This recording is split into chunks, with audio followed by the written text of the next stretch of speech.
Grip socks are great, and now they're even better with Pure Grip Socks Pro. Better fit, moisture wicking, amazing comfort, and all the extra grip you need. Choose from 10 different colors for just $16.99 a pair at puregripsocks.com.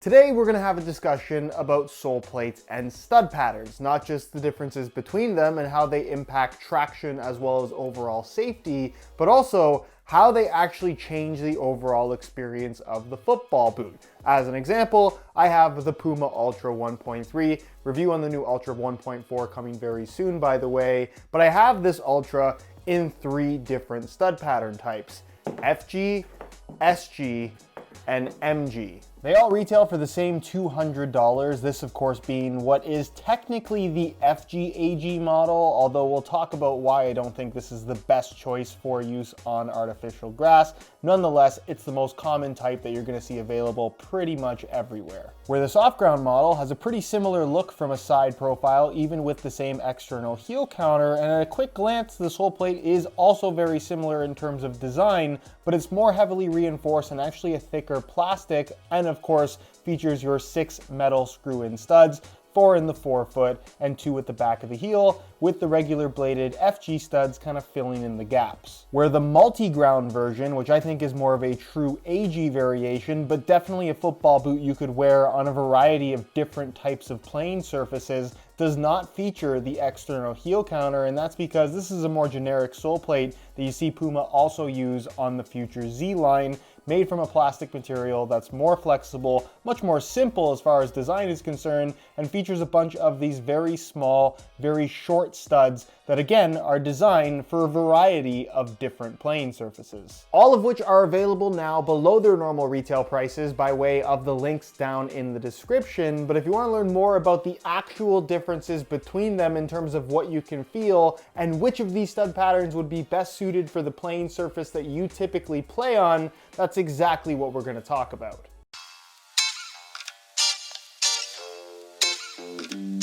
Depending on the brand and specific model, you will see that there are sometimes changes made to the upper depending on the stud pattern. In the case of the Ultra 1.3, these pretty much have the exact same upper. Obviously, you guys are familiar with the FG model, super thin, premium barefoot feel, and a really grippy sensation on the ball. If you're looking for the most raw sensation out of a pair of speed boots that also aren't going to break the bank, this is a phenomenal option. It's also surprisingly responsive and fits quite well. You're not going to notice that the FG model and the SG model really have any difference in fit, sizing, or shape. They're pretty well identical, and that's because the sole plate base is more or less the same in terms of its base shape. However, when you get to the MG variation, where it's a little bit more generic and I would say slightly more traditional, it does have a little bit of an extended lip, and of course you do miss out on that external heel counter. There's no visible reinforcement around the toe for the sake of durability, so it's really difficult for me to say that these are going to last longer in terms of wear on the upper, but I definitely think that the bond between the sole plate and the upper, because of the sole plate and that additional lip,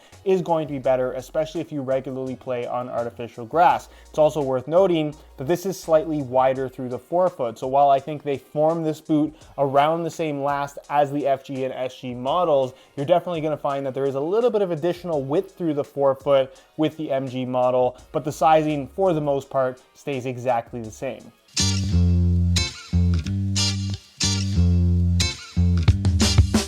3 stud patterns, but realistically 2 sole plate variations, where the FG and SG model has that P-backs construction that has a really lightweight feel, isn't overly thick, and has that little bit of a spring back sensation, but definitely isn't as stiff as what you're going to find from the Nike Mercurial series or even the Adidas X Speed Flow for those that like to make the comparison. You'll definitely notice that the sole plate on the SG model has slightly thicker plastic, but that's mainly due to the fact that you have these screw-in points for the metal studs, as well as just an extra reinforcement because the studs are longer. It needs that little bit of extra material for the sake of structure. I don't think it's something that you actually feel very much on your feet, however. But when it comes to the MG model, you're just going to notice that this is a much more traditional sole plate that's significantly softer in terms of its overall flex. So for those that like a more flexible sole plate, you actually might prefer the MG sole plate over the FG or soft ground ones. Just know that there is a difference in the case of the Ultra 1.3.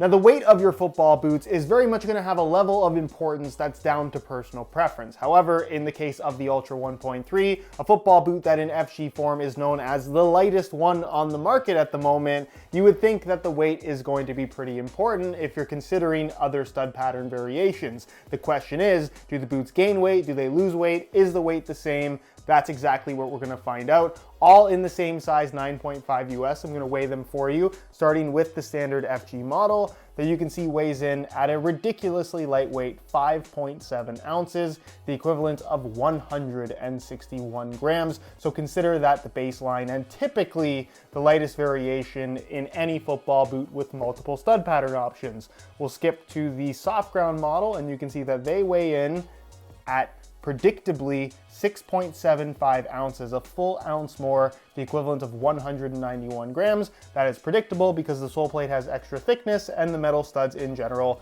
are just a little bit heavier, but still extremely lightweight for soft ground football boots. The MG model, that's a little bit of a shot in the dark. In a size 9.5 US, they weigh in at 7.55 ounces, the equivalent of 214 grams, which is a full 2 ounces more than the FG model. So in order of lightest to heaviest, the FG model is the lightest, the soft ground model is in the middle, and the MG model is still super lightweight on par with something like a Nike Mercurial or even a top-end X Speedflow. However, when you compare it to the FG model, they don't have that same weightless sensation.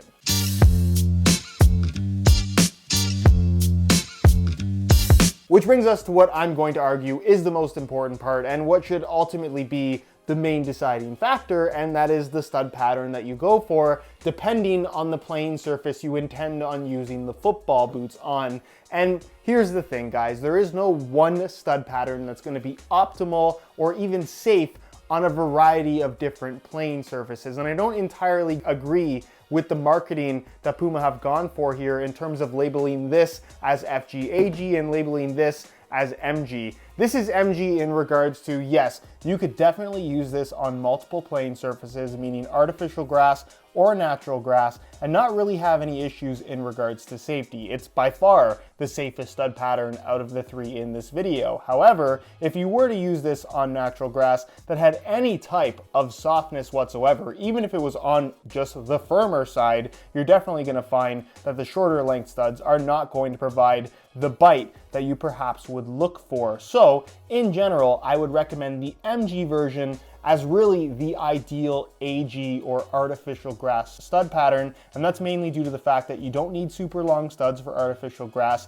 The amount of studs and the way that they're dispersed across the bottom of your foot is ideal for pressure distribution, which is going to be better for overall comfort. The sole plate, with the thickness of it as well as the extended lip, is going to be best suited for the sake of durability, and if safety is at all a concern for you, reducing your risk of injury, this is by far the safest stud pattern for use on artificial grass. Although I would say this would be a great option for natural grass surfaces if you're playing on a really hard pitch. Even if there's very little grass and it's just kind of dry dirt, this is something that would work if you still want to have something on your feet that have studs, but obviously not studs that aren't too long, that aren't going to dig in, are going to cause stud pressure and potentially issues with instability, again, increasing your risk of injury. Which brings us to the soft ground stud pattern, which is really designed for one playing surface and one playing surface only, that being soft natural grass. And a lot of people love to suggest that you can remove the metal studs, replace them with screw-in plastic ones, and because now all the studs are plastic,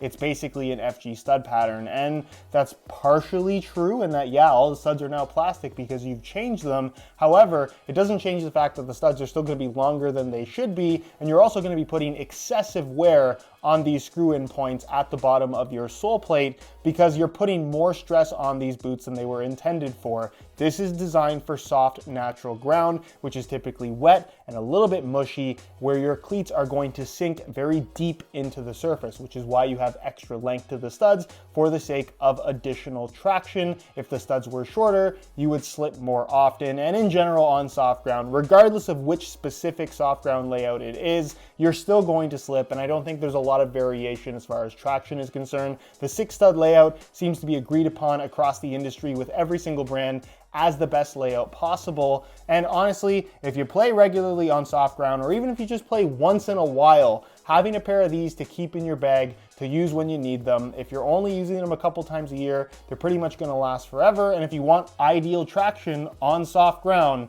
this is the one you want. Where the FG AG model, as Puma likes to brand it, is really more of a true FG stud pattern. The blades are very aggressive with this chevron shape, and honestly, for use on artificial grass, I find this to be unsafe, both based on the length of the studs, which are longer than they should be for artificial grass, as well as the amount of bite they have. Artificial grass is such an abrasive surface that when you have a bladed shape to the stud, it no longer allows your foot to twist and pivot. If you push off the wrong way or get bumped while your foot is planted, it's basically stuck in the ground, and all of that force, instead of going into your foot slipping, is going to be shot into your ankle, your knee, your hip, and you can suffer some very serious injuries. People do this all the time and don't necessarily have any problems at all. However, if reducing your potential risk of injury is at all important to you, I would strongly recommend not wearing this stud pattern on artificial grass. However, for use on natural grass playing surfaces, firm ground, this is excellent. It's very aggressive, provides that bite,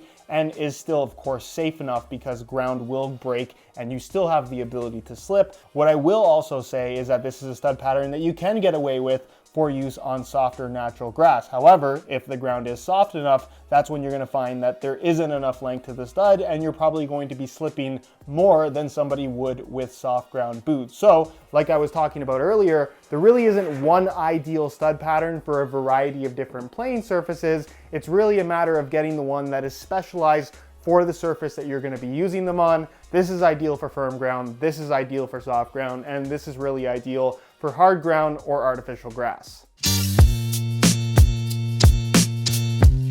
So in conclusion, contrary to what you might read in certain internet comment sections, big brands don't make the same football boots with different sole plate and stud pattern variations because they want to make more money and sell you more football boots. They make these different options so you have just that. The proper option for ideal traction and safety on different types of playing surfaces.